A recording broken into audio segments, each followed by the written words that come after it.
All right, so it is 11:05. Let's kick off today. It's a little bit of a light showing, which is okay. I got quite a few emails with out of offices. I think folks are vacationing and enjoying the summer, as hopefully everybody is and should be. Um, the meeting is expected to last no more than an hour. It is being recorded and transcribed. Afterwards, the recording will be available on our website, so folks that miss it will be able to catch up. We'll also produce some minutes as well in case folks prefer that format for catching up. On the agenda today will be, well, first, I'm Joanne Zigman. I think I know you all by now, Old Colony Planning Council. I'm the project manager for this MVP funded project. Old Colony Planning Council, in case you're not familiar with us, we're a regional planning agency. We serve 17 municipalities in the greater Brockton and Plymouth areas, but we are partnering with Plymouth County to actually turn this project into a county-wide initiative.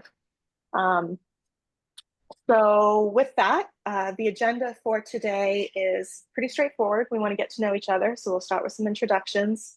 We'll go over the roles and responsibilities for this steering committee, talk a little bit about the Community Advisory Board, which is meeting right after this and is a little bit different. We'll then go on to talk about kind of the main focus really of what we need the steering committee to do right now, which is help us put together a scope of work for hiring additional consultants to do some asset mapping and additional planning for us around the food system in the county.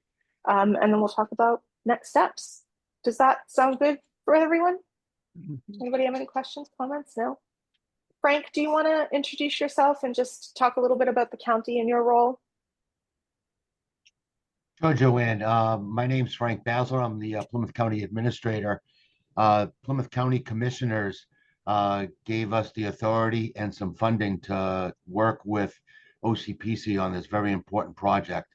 So on behalf of the commissioners, they are very excited to assist where they can and to support OCPC, who's a trusted and experienced partner in our region. And we just love the opportunity to be working with this group on such an important project because it brings together so many different groups and organizations that are all doing very important work. So this is a high priority for the commissioners and for our county team. Thanks, Frank. And our other partners who are leading the Community Advisory Board and Carrot Initiative are the Marion Institute. We have Liz and Rita on with us today. Do you guys want to introduce yourselves and the Institute? I can. Can you hear me now? Yes. Okay, great. Hi, everyone. I'm Liz Wiley. I'm the Executive Director at the Marion Institute. Happy to be with you all today. I am out at farm visits. We are in the process of working on a Farm Coast documentary. So here's my background for the day is being at farms. So sorry that I'm sitting in my car sweating in front of you all, but really excited to be part of this project, excited to finally be kicking this off with Plymouth County and OCPC. And I think it's going to be really important work. Just very quickly so that you all have a, Joanne, should I do the 2-minute how this is relating to some of the work we're doing regionally, or you want me to hold off on that for now? Let's hold off on that because I think we'll talk about that when we get onto the RFP stuff. Totally. Cool. Totally. Okay. Thank you. Rita?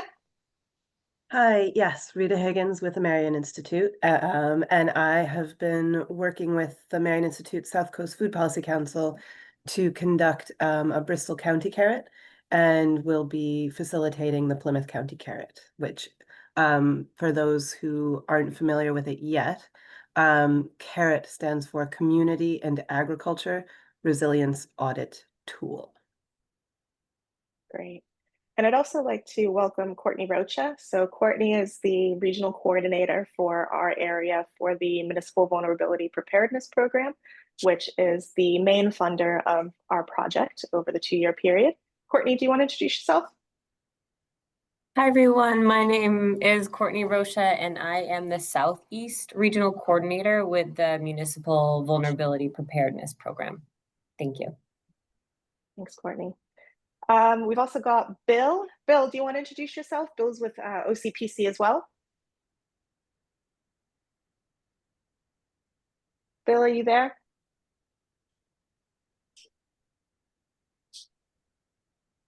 We'll drop back in on Bill in a minute. All right, who'd like to go next? Howard, I'm going to pass it over to you.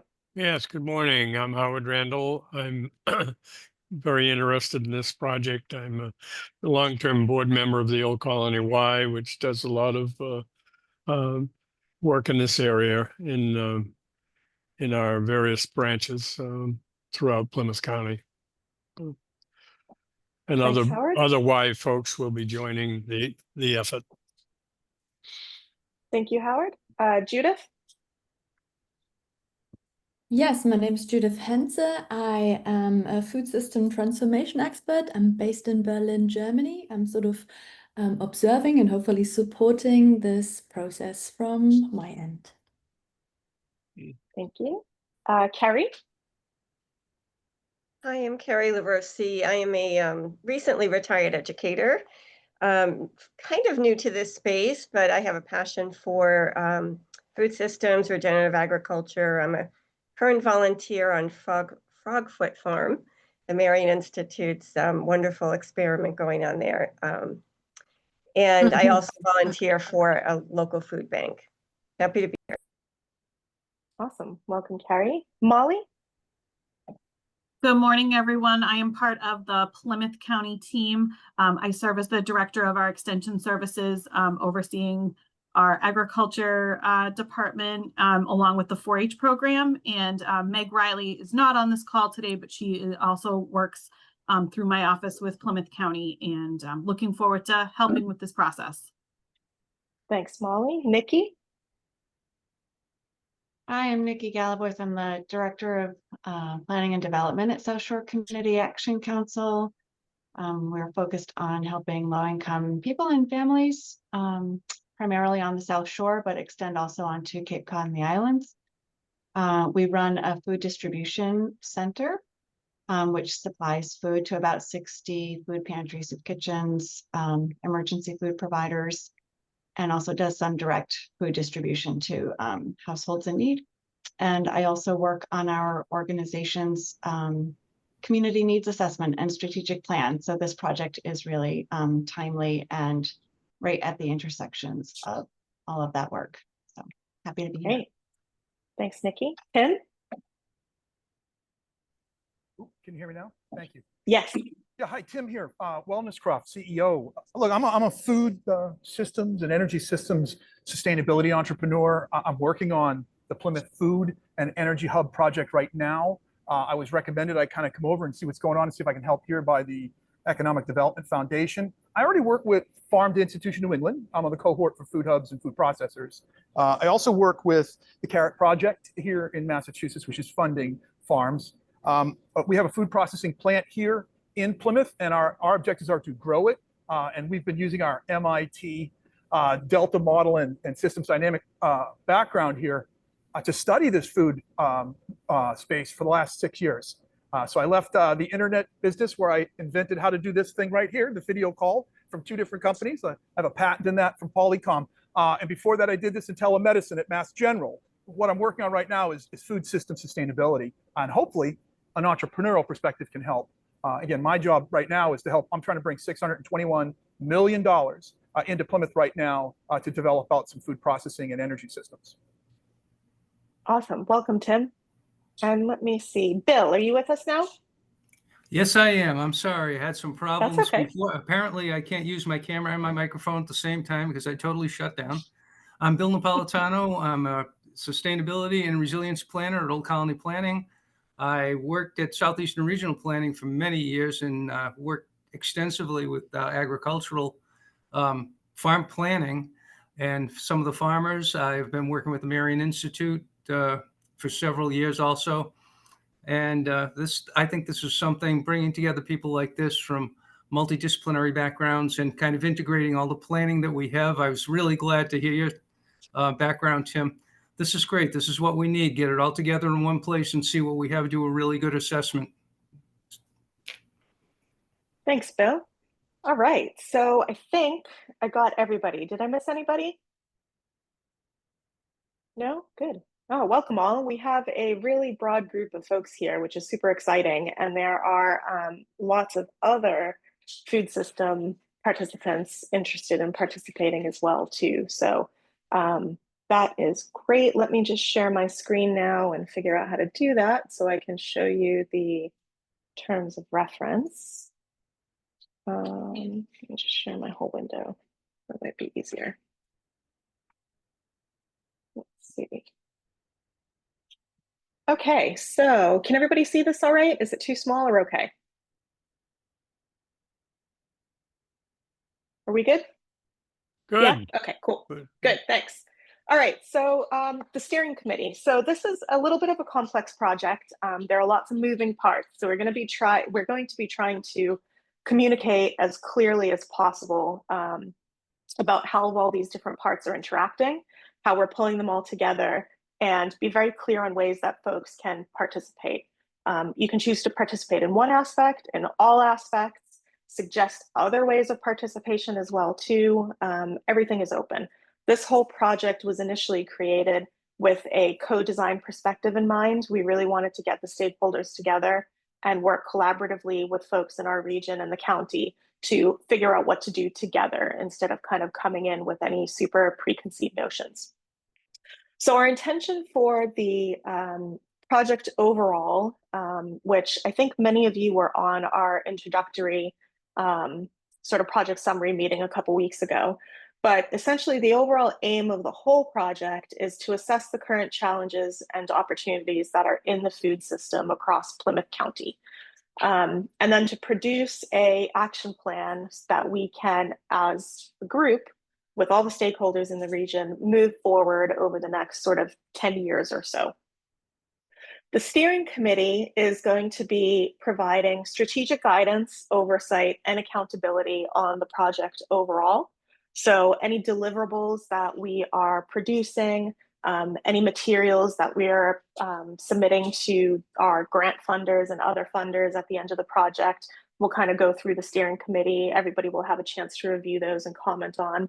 But also really, most importantly, you guys are all going to be a thought partner together with us collaboratively so that we can make sure that as this project progresses over the next year, we're really pulling in the real needs of our stakeholders in the region into this project and coming up with things that truly are actionable at the end.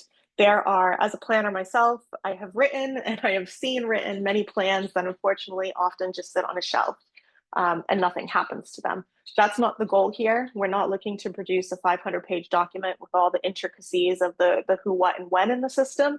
What we're really looking for is producing something that will very clearly show us, all right, these are the action steps we want to take over the next 10 years to make the system more resilient overall.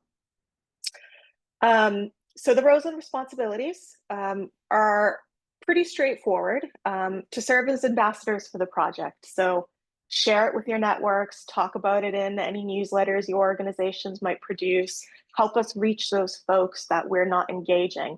For Old Colony Planning Council, this is the first food system related project that I believe we've ever done in our history.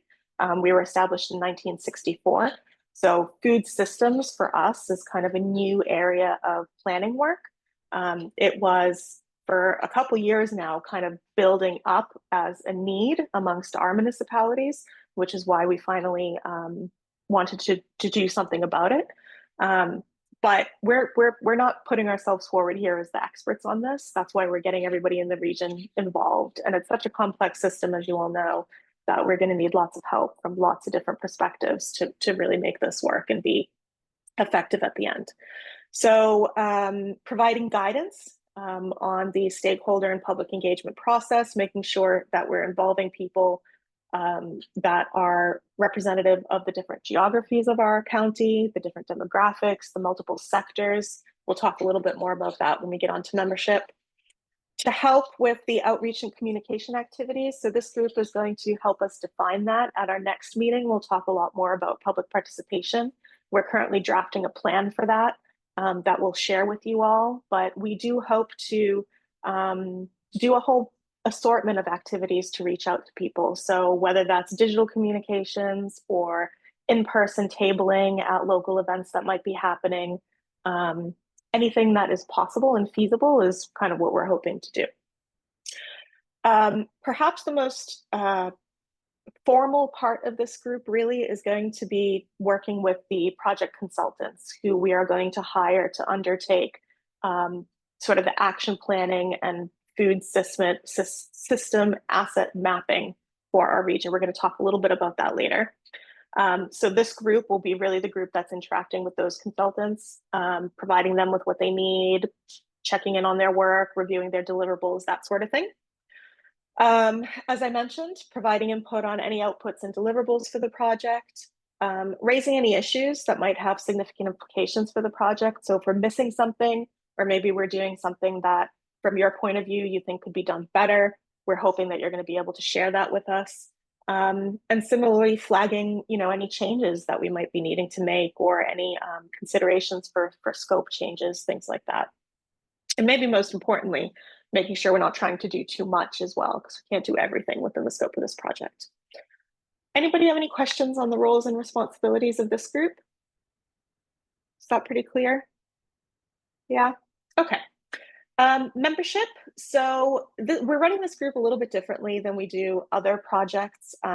The membership isn't capped. So if there are folks, next month or the month after that want to come on board with the steering committee, they're going to be very welcome to do that. We're not limiting the number of participants. We think that the more voices we have, the better. And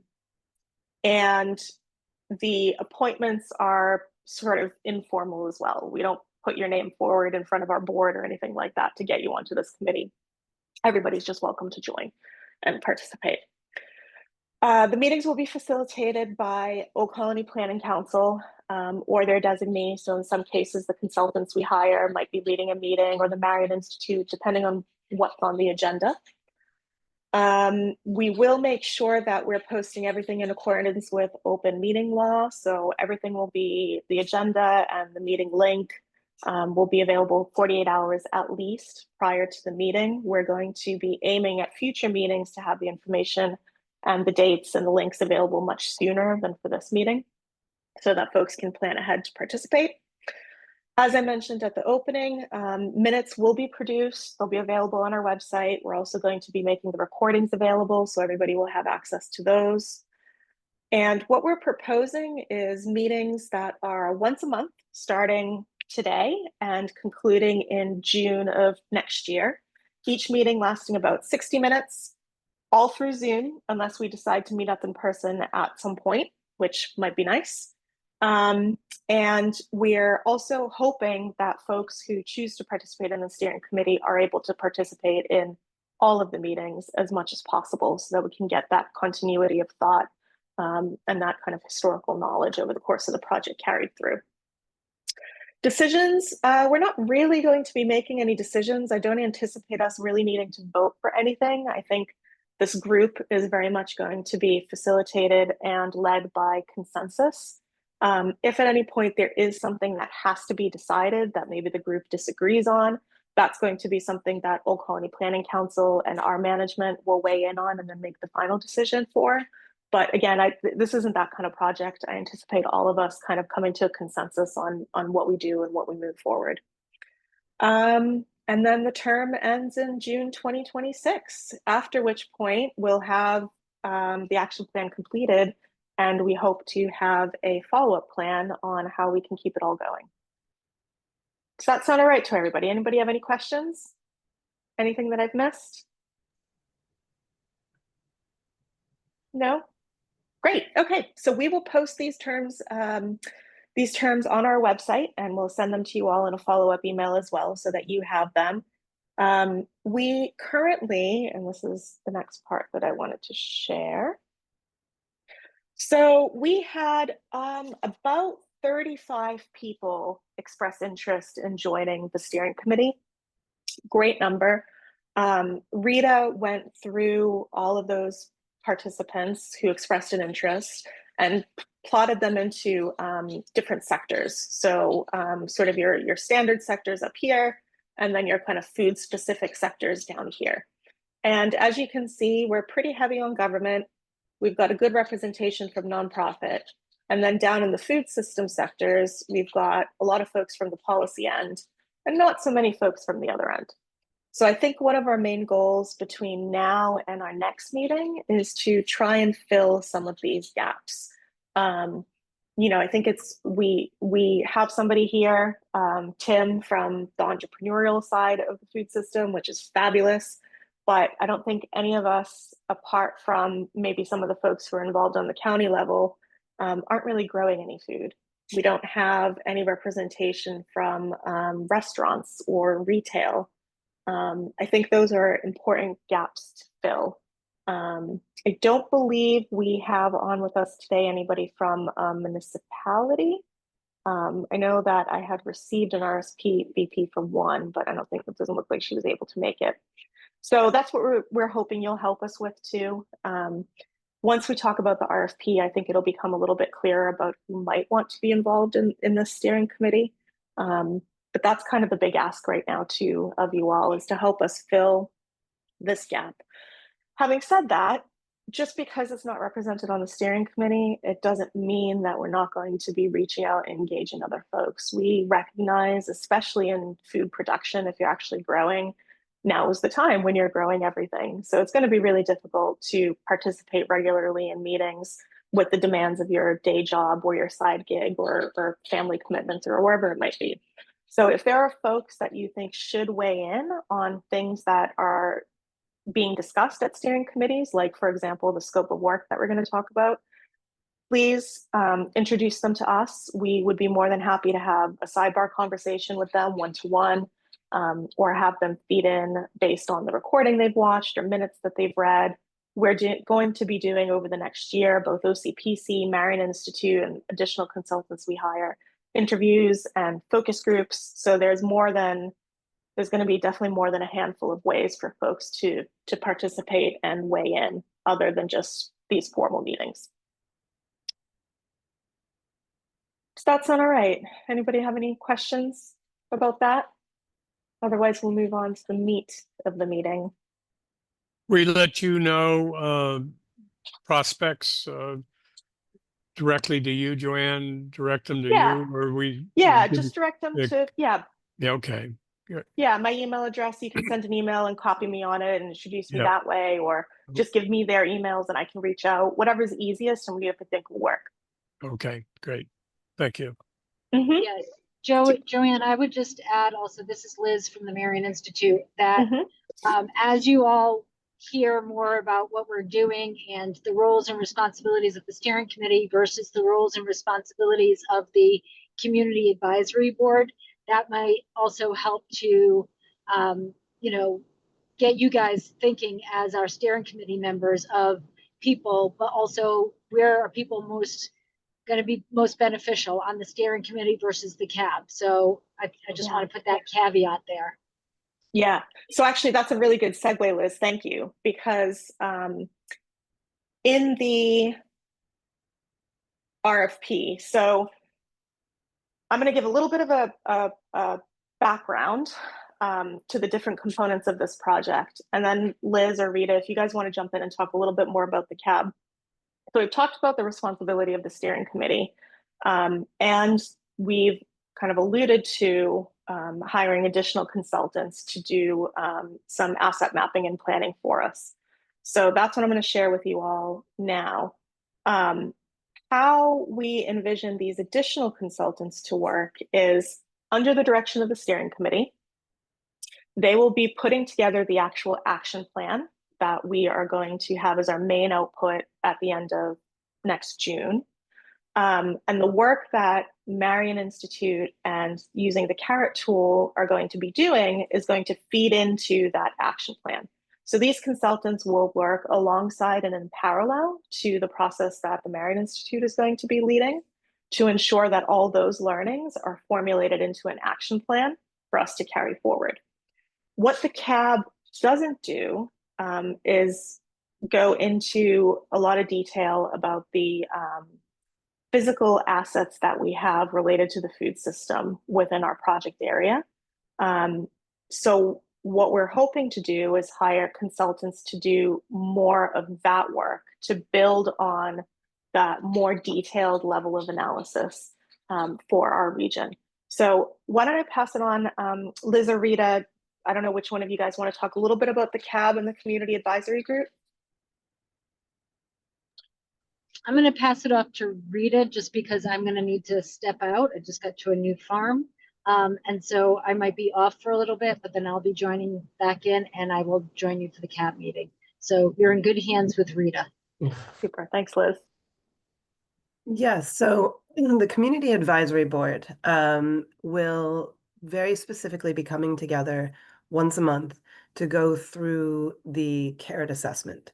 And the CARET assessment, again, has 7 high-level themes that are related to the food system. And then within those themes, there's a varying number of indicators. In total, there's 101 indicators. And indicators, these are considered measures of resilience within a community. And the idea is that with this Community Advisory Board that has as wide a cross-section of stakeholders as possible, we are going through each indicator and identifying what assets exist in the community, what programs, policies, and projects. Sometimes it asks about, are there plans, like for emergency plans? And the idea is that for each one, the Community Advisory Board members were kind of using this collective knowledge of Plymouth County to say, I know that this organization has this program or this project, or that we don't know anything about this indicator, but I think so-and-so would be a good source of information. What happens after that is then, let's say that Joanne knows that person who's a good source of information, she might help us make the connection, and then we would have a one-on-one interview with them. So the role of the Community Advisory Board is really to go through each of the 101 indicators, identify the resources that we know about within Plymouth County, and then help us identify who do we need to talk to find out about any of the sort of the blind spots that we don't know about. And that will be a combination of one-on-one interviews and focus groups that will be led by the Marion Institute Community Advisory Board members, which, just to make sure everyone knows, we shorten that to CAB. So every time we say CAB, that's the Community Advisory Board. Might participate in some of those focus group and interviews, but really it's the monthly meetings focused specifically on the CARET indicators. Once we've gone through all 101 indicators, we'll be coming back together as a group to to assign a score. And what happens there is we've got a score for each indicator, which then provides an aggregate resiliency score as per the CARET, and that's our baseline resiliency. And from there, then that assessment feeds into this larger project where it's really helping us understand gaps and opportunities. And where the CARET's strong is that it is community-led, it's participatory, and it's getting at some of the more qualitative information when assessing the county as opposed to quantitative. Thanks, Rita. So the CARET will be able to go into a very broad mix of areas related to the food system in the county. What we're envisioning with this additional consultant is that they would be able to go much deeper and much more specifically into sort of the production and distribution of food issues in our region, looking at where specifically the assets are, where are the distribution centers, do we have cold storage, where exactly are all the food pantries, how are things getting from point A to point B. We've heard from some of our stakeholders that there is a need for additional vehicles to help them transport food. We have farmland that we know of in our region that's not being utilized for farming for a variety of different reasons. So looking at kind of the production opportunities, delving into some of the local economics, could we support more farmers markets, or how can we help folks that are making foods at home that are adding value to what's grown, kind of take their businesses to the next level. We're sort of looking more at that kind of physical infrastructure, if you will, side of things with this RFP, but it's still very broad. And so that's what we're going to be hoping that you guys help us with. So what we'll do after today's meeting, and I'm going to briefly go through kind of roughly what the scope looks like right now. But what we're going to do after today's meeting is we'll send you the CARET indicators list so you can get a sense of what exactly is being kind of discussed in the Community Advisory Board in the CAB and what they're going to be kind of looking at and assessing. And then think about your own experiences and your own knowledge of the food system in our region as to what's missing. And how can we utilize consultants to help us identify more of the physical aspects that could help improve the resiliency of the system. When we were initially engaging in the development of this project 3 years ago now, I think it was, we were talking about whether we might need a food hub in our region, some place that maybe has shared kitchen space or cooperative frozen storage, or maybe we need an experimental farm, or maybe we need an incubator space for folks that are running small businesses related to food. What are the different opportunities that we can fill either by building something new or making connections between existing assets, whether that be through transportation or just through social connection, looking at those sorts of things in a more, if you will, black and white sort of way than what we're going to be able to do with the CAB data. Anybody have any questions before I walk you through sort of the very rough draft of the scope right now? No? Okay. So the RFP is ridiculously long. It's like 30 pages. I'm not going to send you all of that. It's all legal, technical waffle that's required of the RFP process.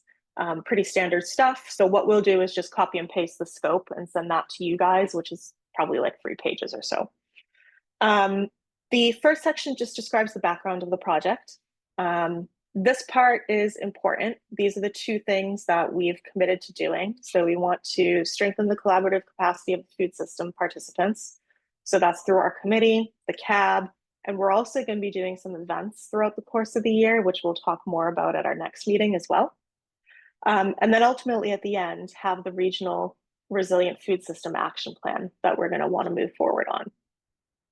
Everything that we're going to be doing is going to be on this webpage on Old Colony Planning Council's website. We're going to build that out with a lot more information as well too, but that will be the place to go for you or for folks who you talk to learn more about what we're doing. At the moment, what we're thinking is that we're going to want a 10-year plan.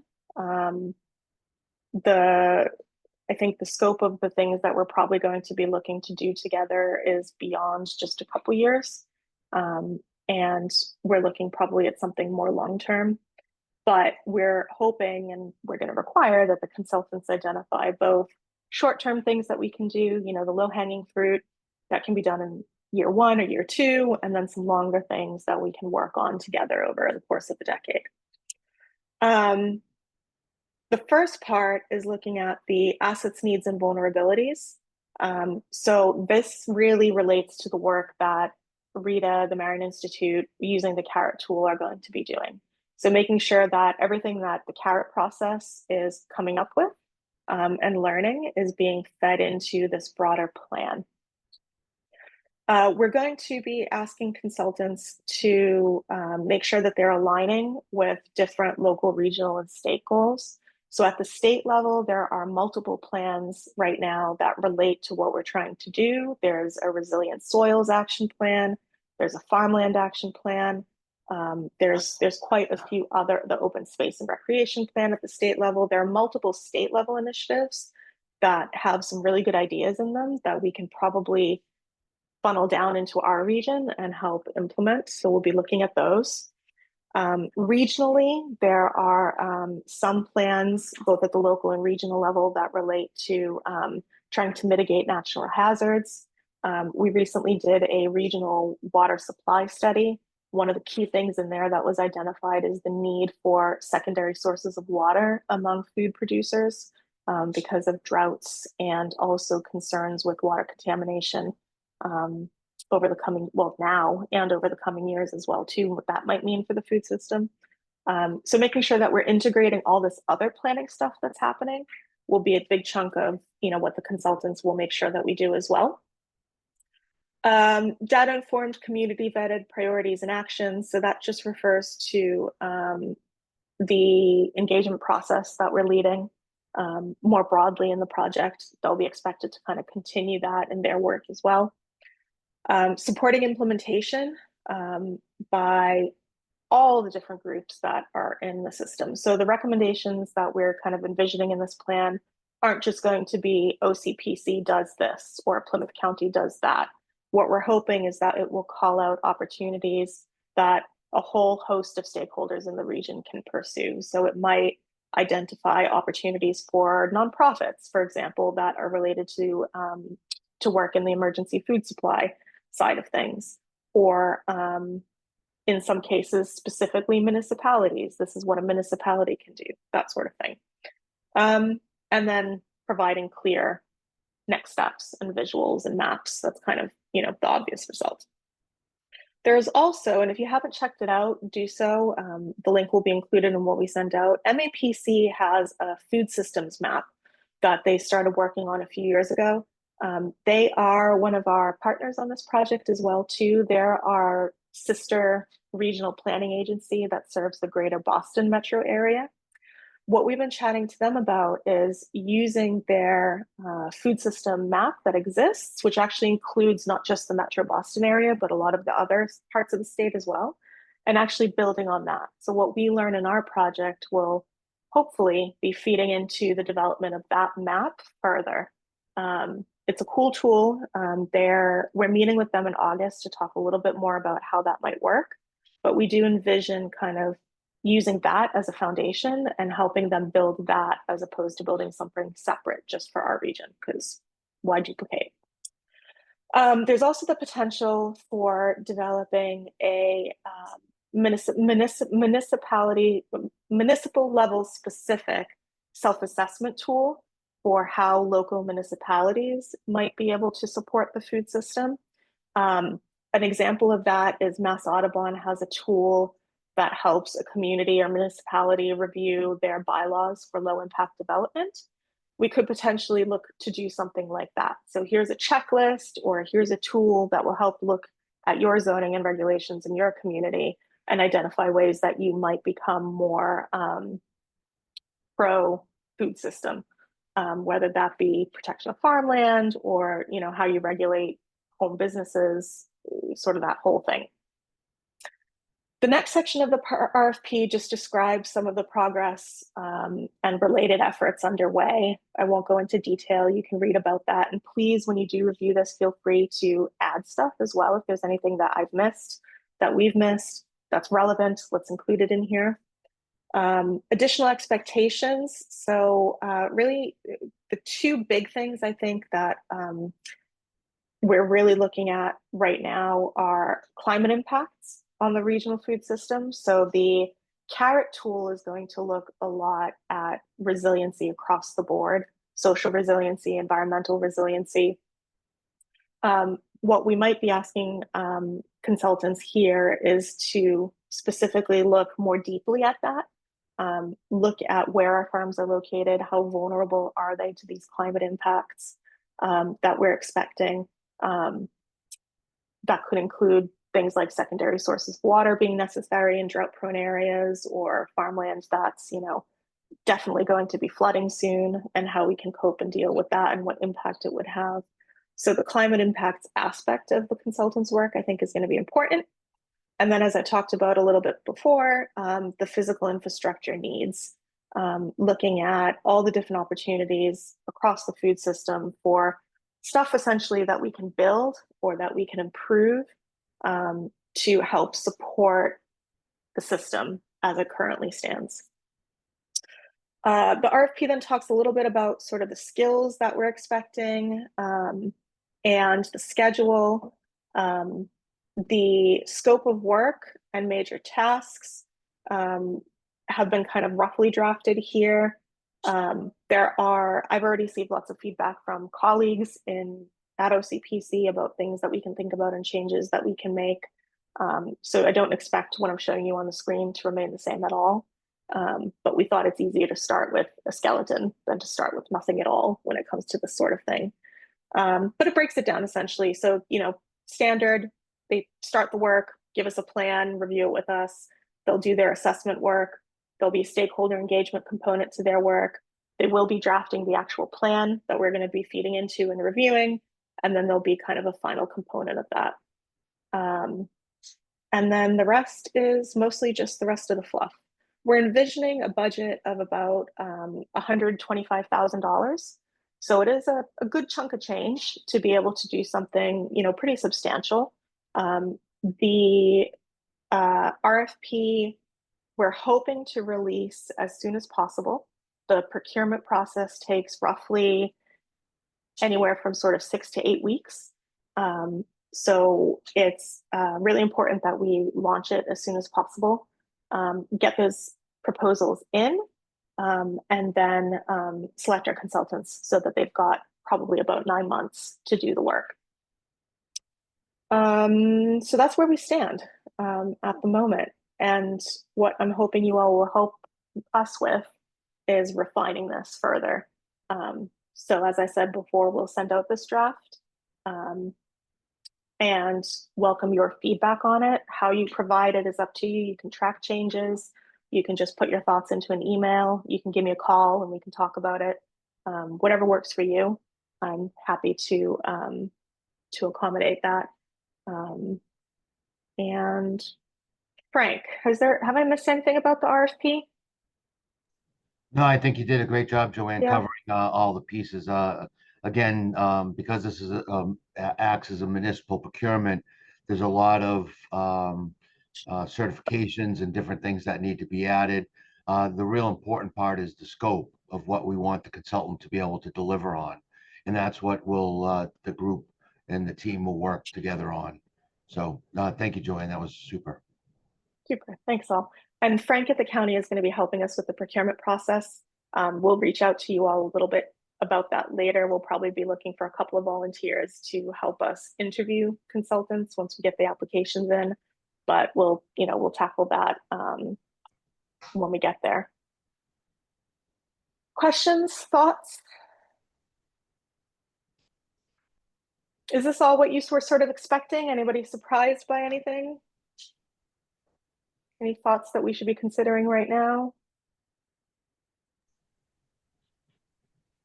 No? Okay. I would say, Joanne, we've covered a lot of material. So I think the key is those that, and there's quite a few people, as Joanne had mentioned earlier, that weren't able to make it today.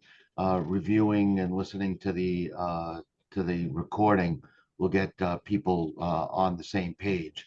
And then reaching out to us to see who we've missed and who needs to be added to this team. The robustness of the group will lead to the best possible product and outcomes. So that's key. Thank you, Frank. So Frank's pretty much summarized the next steps for us. So we'll have, by the end of the day tomorrow, we'll send out the terms of reference to you all. So you have that. We'll send you the scope of work so that you can start thinking about that. I think we're probably going to request that folks feedback on that by the end of next Friday. So today's the 30th. So if you could get comments on that over to us by August 8th, then we can finalize the RFP and get that out soon after. I'll also send you a list of folks who have expressed interest in participating, both in the Community Advisory Board as well as the steering committee. So you can see everybody who wants to engage. If you know any of them, feel free to, give them a little tug and make sure that they still continue to come on board. But if we're missing folks, especially in those sectors that we talked about earlier, would love some introductions for those. Yeah, and then at the next meeting, we'll give you an update on the procurement process for the consultants. and we'll talk more about the public participation side of things for the project going forward over the next few months. All right, does anybody have any lingering questions? No? All right, sounds good. Well, that's it. That's all we've got. We're 10 minutes ahead of time, which is wonderful. Thank you all for joining today. We really appreciate your time. Please reach out to me if you have any questions. We do have the Community Advisory Board that's starting at 12 o'clock right after this meeting. I might see some of you on there as well. But if not, everybody have a wonderful day.